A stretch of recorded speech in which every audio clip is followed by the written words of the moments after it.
एक वीडियो में मैंने आपके ढेर सारे कमेंट पढ़े। आपकी परेशानियां मुझे कभी कभी अपनी लगने लगती हैं। जल्दी मैं उनका समाधान ढूंढ रहा हूँ। मैं खुद भी परेशान हूँ। मैं बहुत जल्दी एक बड़ा निर्णय लेने वाला हूँ और मैं उसे लेकर आपको दिखाऊंगा। एक ऐसा निर्णय जिससे मैं आपकी उम्मीदों को पूरा कर सकूँ, बहुत शीघ्र, बहुत ही जल्दी, ताकि मैं डेली 3 से 4 से 5 वीडियो भी अपलोड कर सकूं। क्योंकि मुझे पता है कि मुझे साथ में 2 जीएस के सब्जेक्ट पढ़ाने हैं, एक वैकल्पिक विषय पढ़ाना है, वेबसाइट भी तैयार करना है। आप उसका इंतजार कर रहे हैं, वेबसाइट के काम प्रगति पर है, लेकिन फिर भी वेबसाइट एक बड़ी चीज़ होती है, उसमें काफ़ी कुछ काम करना होता है। हो रहा है। जल्दी ही कुछ घंटों के भीतर मैं एक निर्णय में ले चुका हूँ, उससे आपको मैं अवगत कराऊंगा कि मैंने क्या किया है, ताकि मैं आपके लिए अधिक समय निकाल सकूँ। मुझे पता है आपकी उम्मीदों पर मैं खरा नहीं उतर पा रहा था। जितना मैंने वादा किया था उतना समय नहीं निकाल पा रहा था। क्यों, ये भी बताऊंगा। आइए पढ़ते हैं। भारत की तेल परिष्करणशालाएं पढ़ेंगे। भारत की तेल शोधनशालाएं, जिन्हें हम क्या कहते हैं, रिफाइनरी कहते हैं। तेल शोधनशाला। भारत में कुल 23 रिफाइनरीज हैं। इंडिया में वर्तमान में कुल 23 रिफाइनरी हैं, यानी तेल शोधनशालाएं हैं। जो कच्चा तेल होता है उसका शोधन करना पड़ता है, तब हम उससे पेट्रोल, डीजल, है ना, केरोसिन और पेट्रोलियम जेली और अलग अलग उप उत्पाद प्राप्त करते हैं, है ना।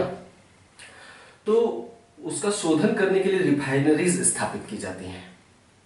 भारत में कुल 23 रिफाइनरीज हैं वर्तमान में, जो कच्चा तेल यानी पेट्रोलियम होता है उसको शुद्ध करने के लिए। 23 रिफाइनरीज के नाम पहले हम जान लेते हैं कि किस राज्यों में है, उनका डिटेल बाद में बताएंगे, है ना। लिस्ट बना लीजिए। भारत में 23 तेल रिफाइनरी हैं, जो इस प्रकार है। 1 से लेकर 23 तक जो रिफाइनरी है उनके बारे में लिख डालिए। पहला, एक तरफ लिखिए हेडिंग डालिए रिफाइनरी और दूसरी तरफ लिखिए राज्य, है ना। इधर रिफाइनरी लिखेंगे और इधर राज्यों के नाम लिखेंगे, जैसे लिस्ट नहीं बनाते हैं। हाँ, डिगबोई असम, नुमालीगढ़, डिगबोई असम, नुमालीगढ़ असम, गुवाहाटी असम, बोंगई गांव असम। असम में मैंने 4 रिफाइनरीज दिखाई। नेक्स्ट, बरौनी, बरौनी में तेल रिफाइनरी, बरौनी जगह का नाम है, जैसे गुवाहाटी जगह का नाम है। बरौनी रिफाइनरी बिहार। फिर कोलकाता पश्चिम बंगाल, हल्दिया पश्चिम बंगाल, ठीक है। ये पारादीप, पारादीप का नाम मैंने अंदर लिख दिया है ना, मानचित्र के अंदर। पारादीप उड़ीसा। विशाखापट्टनम आंध्र प्रदेश। आंध्र प्रदेश में विशाखापट्टनम में एक और है, मैंने यहाँ पे नहीं बनाया है, लिखने की जगह नहीं थी इसलिए। आंध्र प्रदेश में एक है विशाखापट्टनम और दूसरी है, और यहाँ अंदर नहीं है, सॉरी, तट पर ही है, तट पर ही बनी हुई है। तट पर रिफाइनरीज क्यों बनाई जाती हैं? ज्यादातर रिफाइनरीज तटीय क्षेत्रों में, इसका कारण भी हम बताएंगे। विशाखापट्टनम आंध्र प्रदेश, टाटीपका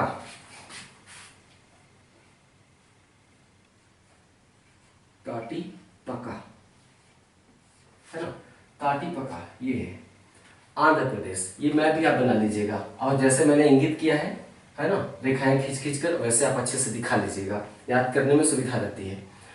चेन्नई तमिलनाडु, नागापट्टिनम या नीगापट्टनम, नागपट्टनम, नागापट्टिनम या नीगापट्टनम, 2-3 नामों से जानते हैं हिंदी में। तो नागापट्टिनम तमिलनाडु, तमिलनाडु में 2 हो गए, चेन्नई और नागापट्टिनम। जो चेन्नई वाली रिफाइनरी है, उस चेन्नई में बहुत सारे स्थल होंगे अंदर, चेन्नई एक महानगर है, तो चेन्नई वाली रिफाइनरी मनाली नामक स्थल है। तमिलनाडु के चेन्नई में एक मनाली नामक जगह है। तो कभी कभी ऐसे पूछ देता है कि मनाली रिफाइनरी सुमेलित करने के लिए दे देगा, तो मनाली रिफाइनरी चेन्नई में है तो तमिलनाडु में होगी, ठीक है। यहाँ पे ब्रैकेट में मनाली लिख दीजिएगा, नाम वही है जैसा हिमाचल प्रदेश का मनाली है, ठीक है। नागापट्टनम, कोच्चि केरल, मंगलोर कर्नाटक, ट्राम्बे मुंबई के पास है, या मुंबई में ही कह सकते हैं, महाराष्ट्र। कोयली,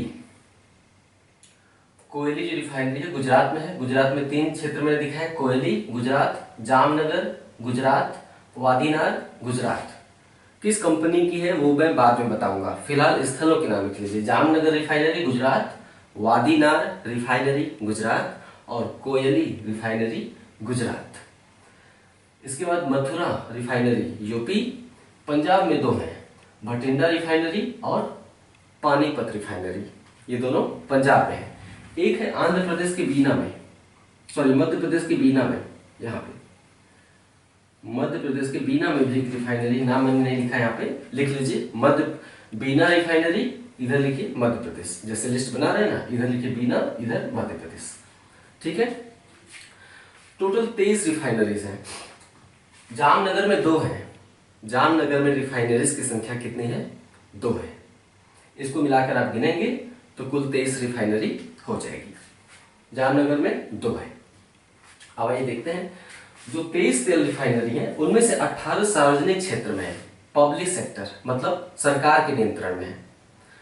23 में से 18 सार्वजनिक क्षेत्र में है, अर्थात सरकार के नियंत्रण में है, अर्थात सरकार की कोई कंपनी उस पर नियंत्रण रखती है। 3 निजी क्षेत्र में है, मतलब प्राइवेट सेक्टर में है, मतलब जैसे रिलायंस रिलायंस प्राइवेट सेक्टर की कंपनी है, तो 3 निजी क्षेत्र में है और 2 संयुक्त उपक्रम में है। संयुक्त उपक्रम मतलब कि 2 रिफाइनरी ऐसी हैं जिन पर कि सरकार का भी नियंत्रण है और निजी क्षेत्र का भी नियंत्रण है। ठीक है। जो प्राइवेट सेक्टर के 18 रिफाइनरी हैं, सार्वजनिक क्षेत्र के 18 रिफाइनरी हैं, उनमें से 9 का स्वामित्व इंडियन ऑयल कॉर्पोरेशन के पास है। यानी सार्वजनिक क्षेत्र के 18 रिफाइनरियों में से 9 रिफाइनरियां किसकी हैं? इंडियन ऑयल कॉर्पोरेशन की हैं। और इस प्रकार इंडियन ऑयल कॉर्पोरेशन देश की सबसे बड़ी रिफाइनरी कंपनी है। इंडियन ऑयल कॉर्पोरेशन देश की सबसे बड़ी रिफाइनरी कंपनी है, मतलब 23 रिफाइनरीज में से 9 केवल इंडियन ऑयल कॉर्पोरेशन के पास है। इसके अलावा सार्वजनिक क्षेत्र की अन्य तेल कंपनियां कौन कौन सी हैं? जैसे सबसे बड़ी तो इंडियन ऑयल कॉर्पोरेशन है, जिसके पास 23 में से 9 रिफाइनरीज हैं। और कौन कौन सी हैं? HPCL, BPCL है ना, Hindustan petroleum corporation limited, HPCL, BPCL Bharat petroleum corporation limited.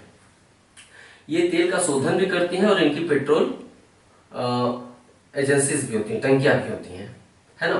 तो पेट्रोल टंकियों पर लिखा होता है ना इंडियन ऑयल कॉर्पोरेशन या HPCL या BPCL, ये लिखा रहता है।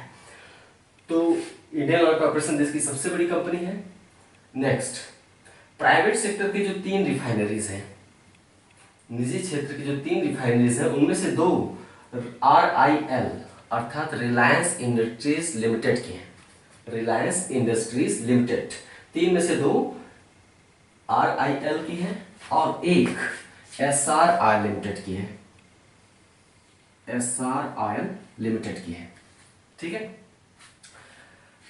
रिलायंस इंडस्ट्रीज लिमिटेड की जो दोनों रिफाइनरियां हैं वो गुजरात के जामनगर में है।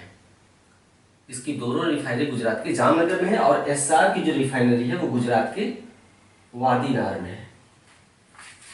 यह जामनगर, यहाँ रिलायंस इंडस्ट्रीज लिमिटेड की 2 रिफाइनरी हैं और वादीनार में SRI लिमिटेड की 1 रिफाइनरी है। इस प्रकार कुल निजी क्षेत्र में कितनी हो गई? 3 रिफाइनरीज हो गई निजी क्षेत्र में। यहाँ लिखा हुआ है निजी क्षेत्र में 3 है। ठीक है। देश में पहली रिफाइनरी 1893 में गुवाहाटी में स्थापित की गई। इसके पहले मैं जब पेट्रोलियम क्षेत्र पढ़ा रहा था तो उसमें मैंने बताया था पेट्रोलियम के क्षेत्रों में कि सबसे पहले तेल का कुआं असम के माकूम में 1867 में खोदा गया, लेकिन वो बहुत छोटे स्तर पर था, प्रयोग के स्तर पर था। पेट्रोलियम उद्योग अर्थात धरती के नीचे से पेट्रोलियम निकालने की शुरुआत, व्यापक पैमाने पर पेट्रोलियम निकालने की शुरुआत, इसी को हम कहते हैं पेट्रोलियम उद्योग। तो पेट्रोलियम उद्योग की स्थापना 1890 में गुवाहाटी में हुई। ठीक है। कब? 1890 में। और उसके 3 साल बाद देश में पहली रिफाइनरी स्थापित की गई। कहां? डिगबोई में। सॉरी, पेट्रोलियम उद्योग की स्थापना 1890 में डिगबोई में हुई। 3 साल बाद डिगबोई में ही देश की पहली रिफाइनरी 1893 में स्थापित की गई। देश की पहली रिफाइनरी थी। नेक्स्ट, जबकि 23वीं रिफाइनरी, कुल 23 रिफाइनरीज है ना, उसमें से 23वीं रिफाइनरी उड़ीसा की पारादीप में स्थापित की गई है। पारादीप, प्रधानमंत्री ने 2016 में इसका उद्घाटन किया था, 2016 में खोली गई थी ये। नेक्स्ट, सबसे ज्यादा 4 रिफाइनरी असम राज्य में है। 4 असम में कौन कौन सी? डिगबोई, नुमालीगढ़, गुवाहाटी और बोंगईगांव, सबसे ज़्यादा चाय असम राज्य में है। नेक्स्ट, पारादीप रिफाइनरी देश की सबसे बड़ी रिफाइनरी है। जो 23 रिफाइनरीज हैं उनमें से पारादीप देश की सबसे बड़ी रिफाइनरी है और इंडियन ऑयल कॉरपोरेशन देश की सबसे बड़ी रिफाइनरी कंपनी है। पारादीप भी इंडियन ऑयल कॉरपोरेशन के अंडर में ही है। ये हो गया देश की टोटल रिफाइनरीज, है ना। इसके बाद हम पाइपलाइन पढ़ेंगे। पाइपलाइन कैसे जो पेट्रोलियम होता है वो यहाँ पे शुद्ध करके बाकी क्षेत्रों में पहुंचाया जाता है पाइपलाइन के द्वारा। तो पाइपलाइन पढ़ेंगे। पाइपलाइन दो तरह के होते हैं, गैस पाइपलाइन और तेल पाइपलाइन, छोटा सा है वो। उसके बाद हम भारत में गैस क्षेत्र और गैस उत्पादन जो नेचुरल गैस होता है उसका अध्ययन करेंगे। उसके बाद सीधे ऊर्जा सेक्टर में प्रवेश करेंगे। ताप विद्युत, जल विद्युत, परमाणु विद्युत, गैर परंपरागत ऊर्जा, है ना। इस तरह से आगे बढ़ता रहेगा।